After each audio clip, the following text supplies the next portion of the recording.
नमस्कार, आप देख रहे हैं किसान तक और मैं हूं आपका दोस्त अंकित शर्मा। पर्यावरण को बचाने के लिए, इस प्रकृति में अपना अहम योगदान देने के लिए आए दिन लोग कुछ ना कुछ नया कर रहे हैं, क्योंकि दिन पे दिन प्रदूषण भी उसी गति से बढ़ रहा है। आज हम पहुंचे हैं हरियाणा के फरीदाबाद में, और फरीदाबाद के सेक्टर 15 में, जहां पर है मिनी फॉरेस्ट। इस मिनी फॉरेस्ट को डेवलप किया गया है यहाँ की आरडब्ल्यू द्वारा, और एक जो प्रकृतिवादी इंसान हैं जिनका नाम है समर्थ खन्ना, उन्होंने इस पूरे मिनी फॉरेस्ट को डेवलप किया है यहाँ पे कई सारे वॉलंटियर्स की मदद से। तो आज उनसे जानेंगे और पूछेंगे कि आखिर इस मिनी फॉरेस्ट की क्या खासियत है और क्या कुछ है। बहुत बहुत स्वागत है समर्थ आपका। Thank you so much Ankit and किसान तक की टीम का हमारे साथ आज इस जंगल को देखने के लिए। जी। और उम्मीद है हम काफ़ी सारे अलग अलग प्रकार के पेड़ पौधे और उनके आने वाले जानवरों के बारे में आज जानेंगे और देखेंगे भी जी ज़रूर। बिल्कुल। आइए। सो अंकित, एक चीज़ सबसे पहले मैं जानना चाहूँगा समर्थ कि आप ये बताइए कि आपके दिमाग में ये आइडिया कहाँ से आया है इस मिनी फॉरेस्ट को डेवलप करने का, और मिनी फॉरेस्ट का ये जो कॉन्सेप्ट है इसके बारे में हमारे दर्शकों को बताइए, फिर हम एक बार पूरा आपका मिनी फॉरेस्ट देखेंगे। ज़रूर। सो अंकित, ये बात है 2017 की। 2017 मैं याद दिला दूँ, वो साल है जब स्वच्छ भारत अभियान अपनी पूरी चरम सीमा पे चल रहा था। और उस टाइम पे हम देख रहे थे बहुत बड़े लेवल पे समाज की पार्टिसिपेशन को बुलाया जा रहा था कि लोग आएँ, जुड़ें, पार्टिसिपेट करें, ताकि यहाँ पे आसपास सफाई रख रखाव हो। बट उस टाइम पे मैं एक स्कूल में था। सो मेरी स्कूल की बस एक्चुअली जा रही थी, जो पास से मेन रोड जा रही हो। मैंने स्कूल की बस से देखा एक जगह है जहाँ पे खूब सारा कचरा पड़ा हुआ है। सो मेरे लिए ये बड़ी अजीब सी सिचुएशन बन गई। एक तरफ तो हम बहुत बड़ी बड़ी बात कर रहे हैं कि हमें लोगों को आगे आना चाहिए, but at the same time where is action. Action हमें ज़मीन पे नहीं दिख रहा। तो मैं सोचा बड़े ना से तो क्यों ना हम बच्चे मिल के कुछ इस पर बदलाव लेके आए। सो हमने यहाँ पे पहले तौर पे, हमारा कोई प्लान नहीं था मिनी फॉरेस्ट बनाने का, टू बी वेरी ऑनेस्ट। हम यहाँ पे क्लीनिनेस ड्राइव कर रहे थे। सो क्लीनिनेस ड्राइव करते करते हमने देखा इस जगह पे एक बिजी राउंड अबाउट है, एक चौंक है, जिससे हर घंटे क्लोज टू 300 गाड़ी पास होती है। इस नंबर के बारे में जब मैं आपको बताता हूँ, मेरे दिमाग में और आपके दिमाग में भी एक ख्याल आता होगा उस गाड़ियों के साथ साथ प्रदूषण। सो फरीदाबाद अपने आप में देश और विदेश के सबसे मोस्ट पोल्यूटेड सिटीज़ में से एक है। आप देखिए, एक तरफ एक खाली पड़ी ज़मीन जिस पे कचरा, और उस ज़मीन के आसपास ढेर सारा पोल्यूशन जिसमें लोग रह रहे हैं, मजबूरी है उनकी रहने की। तो हमने सोचा इस जगह को क्यों ना साफ़ करके एक बहुत ही सुंदर बायोडाइवर्सिटी जोन के तौर पे विकसित किया जाए, जहाँ पे ना केवल प्रजातियाँ हैं बल्कि बच्चे भी आके उन प्रजातियों को देख पाए और उनके बारे में सीख पाए, उनके संरक्षण के बारे में। अभी भी हम बात करें, आसपास बहुत सुंदर ब्लिस्टर बीटल्स उड़ रही हैं, तितलियाँ दिखाई दे रही है, कहीं पीछे चिड़ियों की चहचहाट है। सो एक ऐसा इकोसिस्टम बनाने की उम्मीद थी जहाँ पे हम बच्चों को दिखा सकें क्या कोई ऐसी चीज़ें हैं जो हमारे शहरों से रूठ के चली गई, और क्या हम उनको वापस बुला सकते हैं कि नहीं। ये एक बहुत बड़ा सवाल था। उस सवाल का जवाब मिनी फॉरेस्ट ने ला के दिया है। ये पूरी जगह आप जंगल अगर आप देख सकते हैं, कैमरामैन से मैं रिक्वेस्ट करूँगा एक बार ये जंगल ज़रूर दिखाएं। बिल्कुल। सो जंगल के अंदर ये जो पूरा जंगल देख रहे हैं, ये 6 साल की मेहनत है। अरे वाह। अभी तक 2017 से ले, उससे पहले पूरा गार्बेज डंप होता था। अब तक अगर मैं टिल डेट की आपको बात बताऊं, सो 7 टन कचरा यहाँ से हाथों द्वारा निकाला गया है। ठीक है, डंपिंग अनफॉर्चुनेटली अभी भी चालू, लोगों की आदत बन जाती है।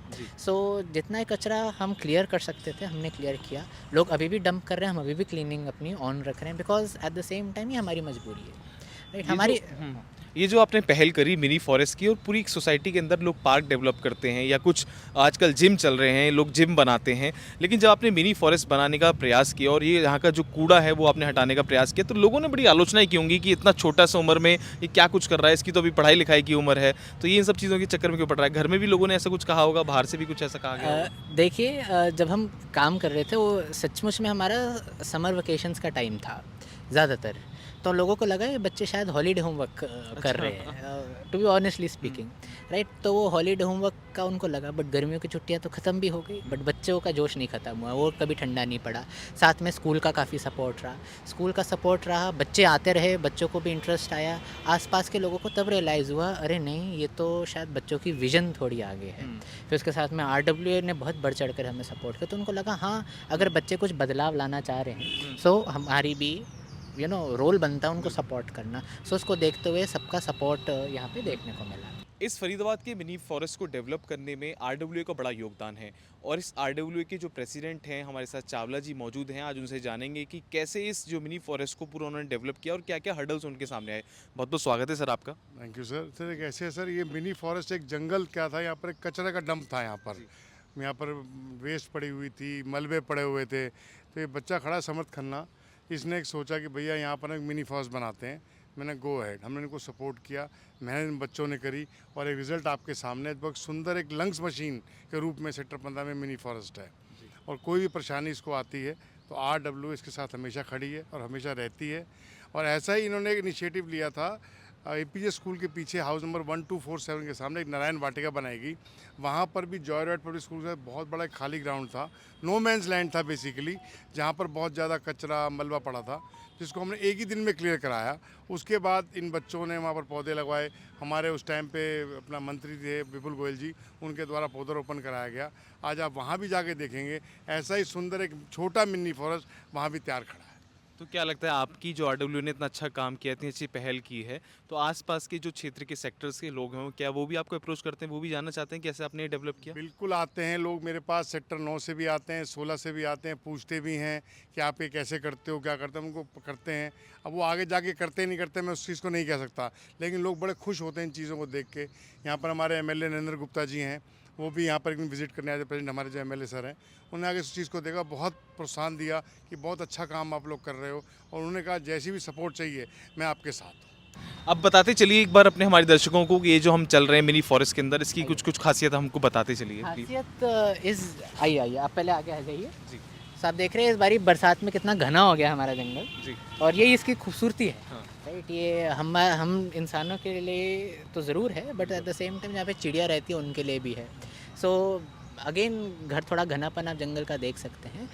आज के टाइम पे यहाँ पे 145 प्रजातियाँ हैं पौधों की, और जब मैं पौधों की बात करता हूँ उसमें पेड़, जो उस पेड़ के ऊपर चलने वाली लताएं, वल्लरियाँ जिनको बोलते हैं, नीचे पाए जाने वाले छोटे छोटी हर्ब्स जो खरपतवार होती हैं, हम उनको खरपतवार तो कह देते हैं बट हम जानते नहीं इतनी ज़रूरी होती हैं वो। राइट, सो हर्ब्स, श्रब्स हो गया यानी झाड़ियाँ, ग्रासेस, हमने अलग अलग प्रजातियों की घास को भी ढूंढ ढूंढ के यहाँ पे लगाया। एक जो ये आपने श्रब पकड़ी हुई है, ये एक डाली है, मेहंदी करके एक पौधा होता है जिससे मेहंदी बनती अच्छा, है। हरी मेहंदी जो होती है। एग्जैक्टली, इसकी पत्तियों को ही सुखा के मेहंदी बनाई जाती है, जो हम अपने फंक्शंस में शादी के टाइम पे लोग लगाना पसंद करते हैं। और ये इसको लगाने का मेन कारण ये था कि फरीदाबाद एक टाइम पे मेहंदी उद्योग के तौर पर जाना जाता था जी और उस मेहंदी उद्योग के टाइम में काफ़ी सारे मेहंदी के खेत होते थे। अब शहर बदल चुका है, पॉपुलेशन बढ़ गई है, कहाँ वो खेत कहाँ वो मेहंदी। तो हमने सोचा क्यों ना हम अपने लिए ही सही, राइट, टू टेल अदर्स कि फरीदाबाद होता कैसा था, एक उसके याद रूप में मेहंदी ज़रूर लगाएं। मेहंदी के साथ साथ आप यहाँ पे देख सकते हैं बहुत सुंदर झाड़ी जिसके बड़े लंबे लंबे पत्ते हैं, इसको अडूसा बोलते हैं। जो दर्शक यूपी से जुड़ रहे होंगे उनके गाँव में काफ़ी सारी मात्रा में पाया जाता है, उसको रूस बोला जाता है। अच्छा। और इसमें वाइट कलर का बड़ा सुंदर फ्लावर आता है, खूब सारी मधुमक्खियाँ इस पौधों पे आती हैं, और मधुमक्खियों का आप जानते हैं इतनी मिलियन और बिलियन डॉलर सर्विस करती हैं हमारे लिए परागण का, फूलों के परागण। सो अगर मधुमक्खियों को बचाना है शहर में, ठीक है, और अगर हमें अपने डाइनिंग टेबल पे भी खाना चाहिए तो अडूसा यानी रूस जैसे पौधों का होना बहुत ज़रूरी है। उसके साथ साथ एक आप देखिए जंगल ने अपना रूप ऐसे लिया है कि आपको एक टॉप कैनपी दिखती है, माने एक आपको जंगल की एक ऊपरी लेयर दिखती है, उसके बाद उसके नीचे एक सेकंड फ्लोर देखने को मिलता है। फिर जैसे जैसे आप नीचे आते हैं जंगल का घनापन बढ़ता है, और जंगल का घनापन मौजूद है और कॉन्सिस्टेंट है जब तक वो ज़मीन तक नहीं पहुँचता। आप ज़मीन पे भी देखिए पत्ते हैं अच्छी मात्रा में, यही पत्ते खाद बन के इन्हीं पेड़ों को सपोर्ट करते हैं। और असली मायने में जब हम इकोसिस्टम की बात करते हैं ना, इकोसिस्टम यही तो है जहाँ पे एक चीज़ एक दूसरे को सपोर्ट करे।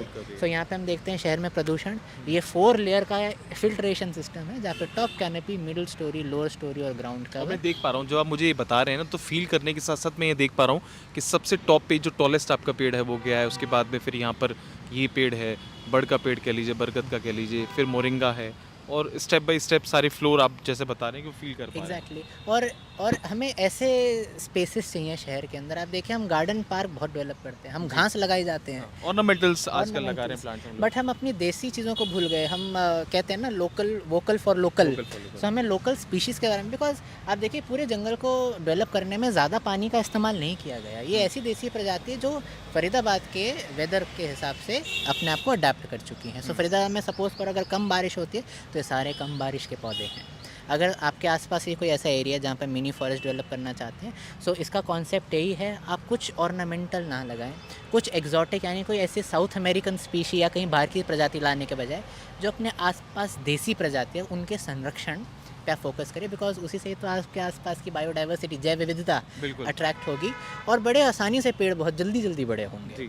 यहाँ मैं देख पा रहा हूँ, यहाँ पर भी एक लगा हुआ है पेड़, इसको भी ढाक बोलते हैं ना। आप देखिए इसके नए फुटाव हुआ है, ये इसी सीज़न में हाँ। आई थिंक पिछले हफ्ते तक ये नहीं था, अभी अभी इसने ग्रोथ लिया। आप देखिए इतने सुंदर, इसके ऊपर एक मुहावरा भी है, ढाक के तीन तीन पात, पात। राइट। इसको पलाश भी बोला जाता है। इनफैक्ट काफ़ी बड़ी मात्रा में जब इसमें फूल आता है होली से कुछ दिन पहले, इन फूलों को कलेक्ट करके सुखा के इससे रंग गुलाल भी बनाया जाता है, राइट। सो आप देखिए पेड़ों का हमारे जीवन में इतना बड़ा इन्फ्लुएंस है, राइट। जी। अच्छा, एक चीज़ वैसे ये कहते हैं कि अगर हम जब पेड़ पौधे लगाते हैं या खेती किसानी करते हैं तो हम देखते हैं कि पहले सॉइल टेस्टिंग हो, उसके अलावा वहाँ का जलवायु, फिर वो सब देखा जाता है कि वहाँ पर वो सर्वाइव कर पाएगा नहीं कर पाएगा। लेकिन जैसे आपने यहाँ पर जो प्लांट्स लगाए हुए हैं, आपने बताया कि मेडिसिनल प्लांट्स भी हैं, कुछ विदेशी तो आपने यहाँ पर लगाए नहीं, देसी पौधों पर आपने काम किया है। तो क्या ऐसी कोई सॉइल टेस्टिंग वगैरह आपने लोगों ने यहाँ पे इसकी कराई थी, इस जगह की कराई थी, या कुछ अलग से इसके अंदर कोई खाद या पेस्टिसाइड डाला आप लोगों ने? बहुत ही इंपॉर्टेंट क्वेश्चन पूछा आपने अंकित। सो जैसे कि मैंने बताया, पहले कचरा यार्ड होता था यहाँ पे। कचरा यार्ड ऑफिशियली नहीं था, लोगों ने कचरा डाल डाल के इसको बना दिया था। सो थोड़ी साइंटिफिक बात है कि अगर कोई भी चीज़ कचरा हो, फॉर दैट एग्जांपल, अगर वो मिट्टी के कांटेक्ट में है, वो मिट्टी को उस पर एक प्रभाव पड़ेगा। और इस जगह पे अनफॉर्चुनेटली कोई नॉर्मल सॉइल नहीं थी, कंटामिनेटेड सॉइल थी। यहाँ पे कचरा डाल डाल के मिट्टी जो थी कंटामिनेट हो चुकी थी, किसी भी चीज़ को उगाना बहुत मुश्किल था यहाँ पे। और उसका हमने हल कैसे निकाला? हमने प्रकृति से ही हल ढूंढा, इसको बोलते हैं नेचर बेस्ड सोल्यूशन, जहाँ पे हमने सिर्फ जो ऑर्गेनिक खाद होते हैं उसका यूज़ किया। बड़ी मात्रा में केंचुओं को भी हमारी मदद लेनी पड़ी। सो हम केंचुओं को भी ला के हमने इस जगह पे रिलीज़ किया। उसके साथ साथ ग्रासेस, आप देखिए हमारे एक एरिया ग्रासलैंड का है, जैसे कि ये मैं आपको बताऊँ, इसको सोरगम हेलपनीज, ये एक तरह से वाइल्ड ज्वार आप कह सकते हैं। बड़ी कॉमन खेतों के आसपास, शहरों में, एरिया में उग जाती है, बट हम भूल जाते हैं यही वो घास है जो हमारे सबसे बंजर ज़मीनों को वापस लेके आ सकती है। सो हमने पहले यहाँ पे ग्रासेस की हेल्प ली, जहाँ पे इन घास ने क्या किया, मिट्टी को बड़े पेड़ों के लिए उगने लायक बनाया, राइट। सो हम एक जंगल के अंदर एक परिवार होता है, जैसे घर में दादा दादी, मम्मा पापा और हमारे आसपास खूब सारे कज़न्स, राइट। सिमिलरली जैसे घर में एक सिस्टम होता है, जंगल में भी एक सिस्टम है। कोई ज़मीन तैयार करता है, कोई ऊपर से छाया देता है, कोई बीच में फर्टिलाइज़र एक दूसरे में डिस्ट्रीब्यूट करता है। एक है बहुत सुंदर, दो पेड़ हैं एक्चुअली मिनी फॉरेस्ट में, देखें इनमें से कुछ में फूल भी आ रहा है, गोल गोल बड़ा सुंदर फूल। और एक ऐसा पेड़ है जिसकी बहुत ज़्यादा लोग पूजा भी करते हैं, और इसका नाम है कृष्ण कदम, राइट। सो एक कविता भी थी, काश ये पेड़ होता यमुना तीरे, इस पे बैठ कन्हैया बनते धीरे धीरे।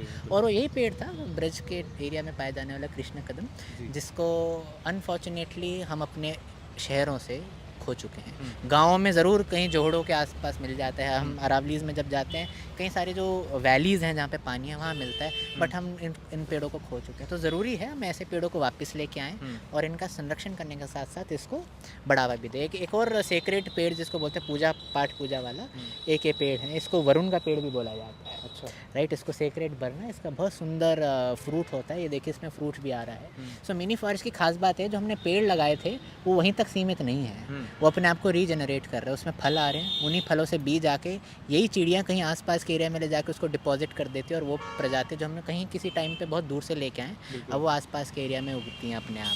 सो द फॉरेस्ट अपने आप को रीजनरेट कर रहा है ओवर टाइम। इसमें कहीं कहीं आपको छोटी छोटी मकड़ियों के जाले मिल जाएंगे। तो आप देखिए हर एक पत्ता अपने आप में छोटी सी दुनिया है, जहाँ पे कोई प्रजाति रह रही, कहीं कोई दूसरी प्रजाति रह रही है। उसके साथ साथ पेड़ों की जब बात ही हो रही है, एक ऐसा पेड़ जिसको हम बहुत आम तौर पे यूज़ करते हैं, बट हमारे जिस स्टाइल से हमने उसको यूज़ किया है वो भी खतरे में पड़ चुका है।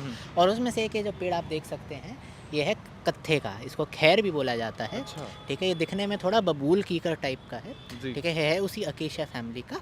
एंड इस कत्थे के पेड़ का जो आप लकड़ी देख सकते हैं, इस लकड़ी को काट के इसकी छाल निकाल के जिसकी हार्टवुड होती है उससे कत्था निकाला जाता है। सो आप देखिए कत्था बनाने के लिए एक पेड़ का बलिदान देना पड़ता है। अब उसके चक्कर में कितने ही कत्थे के पेड़ रोज़ कटते हैं इस देश में, और कत्था स्टेटस ये आ गया कि कत्थे के पेड़ बहुत कम कुछ एरिया में, और चंदन के साथ साथ इन पेड़ों की भी स्मगलिंग हो रही है, सुनने में आता है। सो इन पेड़ों को बचाना अगेन बहुत ज़रूरी है। अब इसमें देखिए बहुत लंबे लंबे वाइट कलर के फूल आ रहे हैं, और इन फूलों पे आप फोकस करिए, कितने सुंदर छोटे छोटे पॉलिनेटर्स, परागण करने वाले जीव आ रहे हैं। और इन्हीं जीवों को कौन खाता है? पक्षी। अगर हमें पक्षियों को लेके आने हैं शहर में, दाने बिखेरने से काम नहीं चलेगा, ना ही वो लकड़ी के घोंसले बनाने से। अगर पक्षियों को वापस लेके आने तो हमें उनके लिए कीड़े वापस लाने पड़ेंगे, हमें घास लानी पड़ेगी। पक्षी घोंसला बनाएगा किस चीज़ से? मैंने तो उनको घोंसला बनाया था तार, प्लास्टिक, जो मेरे भैया जिससे गाड़ी पहुँचते हैं वो वाले कपड़े से, उनसे घोंसले बन रहे हैं। कहाँ शहर में उसको और हानि पहुंचाएगा। हानि पहुँचती है। क्या शहर में उतनी लताएं, उतनी जंगली घास अवेलेबल हैं जिससे वो अपना घोंसला भी बना सके? इन सारे प्रॉब्लम्स के बारे में हम सबको सोचना चाहिए, और मेरे को लगता है इस रोल में युवा बहुत बड़ा रोल प्ले करते हैं। एक छोटा सा येलो कलर का एक क्रीचर है यहाँ पे, आप अगर जूम करके दिखा सकते हैं तो इसको डैमसल फ्लाई बोला जाता है। It is known as the Coromandel marsh dart. एक ऐसा क्रीचर है छोटा सा येलो कलर का, स्टिक जैसा, अगर आप देख पा रहे हैं, राइट? ये वेटलैंड में ज़्यादा मिलता है हमारे। सो ये उड़ते उड़ते, आप सोच रहे हो कि क्या कर रहा है, ये उड़ते उड़ते मच्छर खाता है। अच्छा। राइट? तो अगर डेंगू मलेरिया को कंट्रोल करना है तो शहरों के अंदर तालाब होने ज़रूरी है, तालाबों के अंदर मेंढक होना ज़रूरी है, और मेंढक के साथ साथ ये हेलीकॉप्टर जिनको बचपन में बोला करते थे, ये पूरी एक साइकिल है। ये साइकिल है। राइट? प्रकृति के पास जहाँ एक तरफ प्रॉब्लम है, आई थिंक कैमरामैन हमारे जंगल में भी is also experiencing the jungle. So और वही ब्यूटी है, हर बारिश में, हर सीज़न में जंगल एक अपना नया रूप लेता है। ये इसका बरसात का रूप है। आप इस बहुत ही ख़ास पौधे पे आ गए जो मेरा बहुत ज़्यादा फेवरेट है। इस पे ब्लू कलर की बेरीज़ लग रही हैं, अगर आप ध्यान से देख सकते हैं। और इस ब्लू कलर की बेरीज़ का जो बुलबुल एक चिड़िया होती है, बुलबुल बहुत ज़्यादा पसंद करते हैं। उसके साथ साथ इसको हम खेल कूद में भी हम यूज़ कर लेते हैं। हम एक डाई निकालते हैं इससे। अब देखिए इतना सुंदर कलर है, तो इससे टेम्प्रेरी टैटू हम बना सकते हैं, और इससे स्किन को कोई प्रॉब्लम नहीं है खेल कूद के लिए। Right? So people can use this. So अगर कोई युवा देख रहे हैं, सो इन सारी चीज़ों को इस्तेमाल करके ना केवल हमारी प्रकृति को फ़ायदा मिलेगा, बट इसमें कहीं ना कहीं युवाओं के लिए भी एक रोज़गार का पोटेंशियल है। ऐसी नेचर बेस्ड चीज़ों को ढूंढना, पहचानना, उनका यूज़ कहाँ है उसको जानना, और लोगों के हित में उसका इस्तेमाल करना। बिल्कुल। आइए। अच्छा, एक आम लोग अगर ऐसा करना चाहें, मतलब अगर मैं चाहूँ कि अपने आसपास की जो ऐसा एरिया है जहाँ पर कूड़ा कचरा फैला हुआ है और उसको साफ़ करके इस तरीके से पार्क डेवलप करना चाहूँ, तो मुझे ये लोकल स्पीशीज़ कहाँ से मिलेंगी? जैसे आपने कहाँ से, किसी नर्सरी से ली, या कैसे जो फॉरेस्ट डिपार्टमेंट है उससे कांटेक्ट किया? कैसे आप लोगों ने ये प्लांट्स, एक एक करके प्लांट्स अलग अलग जगह से लिया? देखिए ये सबसे मुश्किल पार्ट रहा है, और मुश्किल रहता ही है, बिकॉज़ अब हम एक नहीं, काफ़ी सारी साइट्स पे अब काम कर रहे हैं। जब लोगों को देखने लगा कि हाँ, मिनी फॉरेस्ट एक ऐसी चीज़ है जिस is the need of the hour, शहरों को रहने लायक बनाना है, जगहों को रहने लायक बनाना है, तो जंगल इज़ द ओनली उसी का सोल्यूशन। सहारा है। सो इस टाइम पे पौधे सबसे इम्पोर्टेंट रोल प्ले करते हैं। इसमें काफ़ी सारे पौधे जो आप देख रहे हैं वो जंगलों से बीज इकट्ठा कर करके खुद उगाए गए हैं। उसके साथ साथ वन विभाग ने भी कुछ प्रजातियां हमें वन विभाग में भी मिली, जिनको भी हमने ढूंढ के निकाला। सो हम लोगों से यही कहेंगे कि आप अपने आसपास पहले प्रजातियों की एक सूची बना लें, आप जिस भी एरिया में रहते हैं। अगर इसमें कोई भी सहायता चाहिए, हम लोग हैं, आप रीच आउट टू अस, हम आपको गाइड करेंगे। एंड इसके साथ साथ एक, अगर आपके पास एक सूची तैयार हो जाती है, एटलीस्ट आपको ये तो पता है कि आपको कौन सी प्रजाति लगानी है। प्रजाति जब लगाने पे आता है, काफ़ी सारी प्रजाति ऐसी होंगी जो आपको बड़े आराम से वन विभाग की नर्सरी में मिल जाएंगी। जो वन विभाग की नर्सरी में नहीं मिलेंगी, आप अपने आसपास के जंगलात के एरिया को ढूंढें। कोई आपके आसपास पंचायत की ज़मीन है, गोचर की ज़मीन होगी जहाँ पे पेड़ उग रहे होंगे, वहीं से इनका बीज लोकली सोर्स करके आप इनको उगा सकते हैं। और इन पेड़ों की खास बात क्या है, काफ़ी सारे पेड़ों की, मैं सबकी तो नहीं कह सकता, बट काफ़ी सारे पेड़ों की कि बड़े आराम से उग जाते हैं। सो ऐसा नहीं है कि आप एक बीज से शुरू करेंगे तो आपको बहुत टाइम लग जाएगा।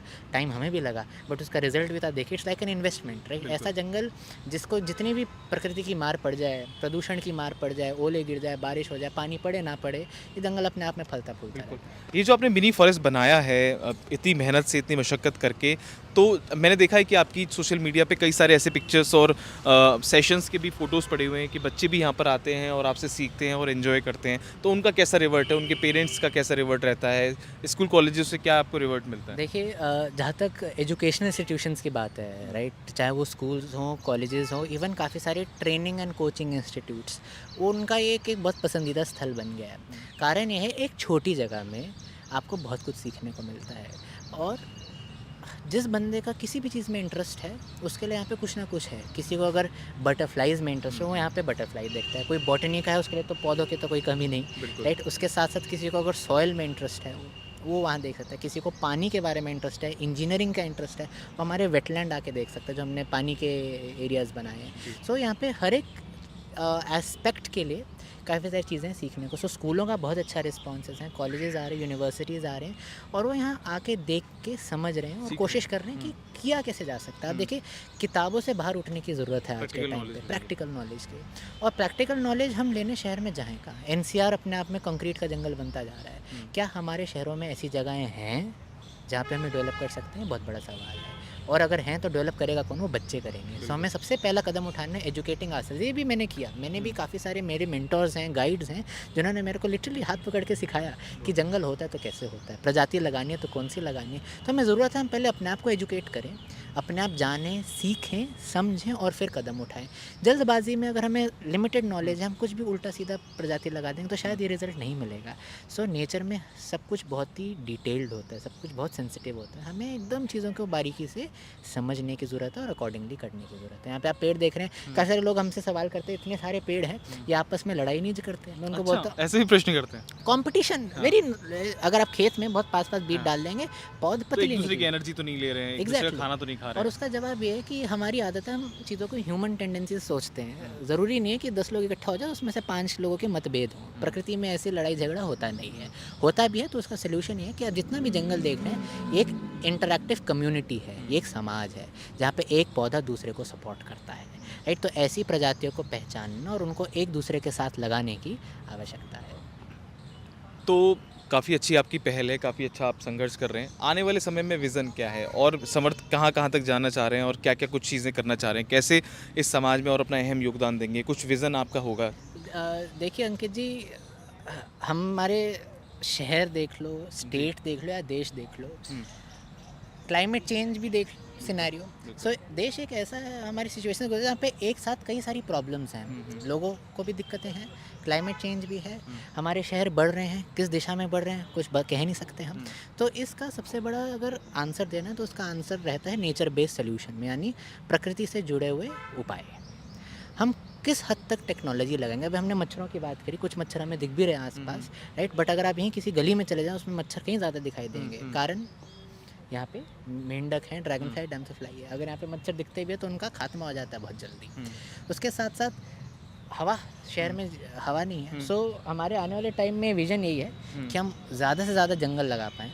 ज़्यादा मैं तो कहता हूँ जंगल से ज़्यादा इकोसिस्टम पे हमारा फोकस होना चाहिए। मिनी फॉरेस्ट के अंदर आप देख सकते हैं एक तालाब है, तालाब पे भी उतना ही हमारा फोकस रहा है प्रजातियों के तौर पे जितना हमारे एक जंगल पे रहा है। उसके साथ हमने घास का मैदान भी बनाया, ग्रासलैंड जिसको बोला जाता है। सो इकोसिस्टम को अगर हम रेस्टोर कर पाएंगे तो हमारे जितने भी बंजर ज़मीन है देश में उनको हम बचा पाएंगे।